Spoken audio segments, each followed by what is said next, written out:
এখনো চরম অব্যবস্থাপনার মধ্যে হযরত শাহজালাল আন্তর্জাতিক বিমানবন্দরের কার্গো ভিলেজ। কর্তৃপক্ষের অযত্ন অবহেলায় নষ্ট হচ্ছে শত কোটি টাকার বেশি মূল্যের মালামাল। নষ্ট স্ক্যানার মেশিনগুলোও। একটি মাত্র গেট দিয়ে মালামাল ডেলিভারি দিতে গুনতে হচ্ছে বাড়তি সময়। কাস্টম এজেন্ট ও ভুক্তভোগী ব্যবসায়ীরা বলছেন, মালামাল সংরক্ষণে কোল্ড ও ফ্রিজার স্টোরেজ না থাকলেও তাদের কাছ থেকে নেওয়া হচ্ছে অতিরিক্ত টাকা। রাশেদ আনিসের বিশেষ প্রতিবেদন।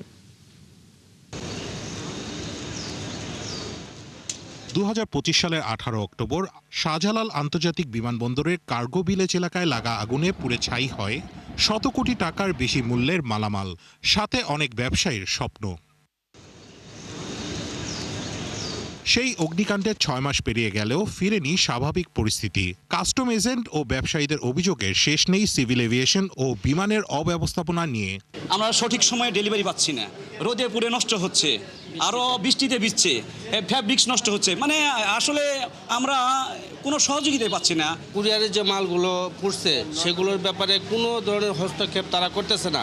আগে আমাদের 4টা গেট থেকে মালামাল ডেলিভারি হতো, এখন শুধু একটা গেট থেকে মালামাল ডেলিভারি হয়। এখানে 4টা স্ক্যানিং মেশিন ছিল পূর্বে যখন আগুনে পড়েনি, এখন সেই স্ক্যানিং মেশিন এখন আর নাই। এখন তো কোনো রুম নাই ওই রকমের, কিন্তু আমাদের চার্জ আগের মতোই সবই করতে হয়।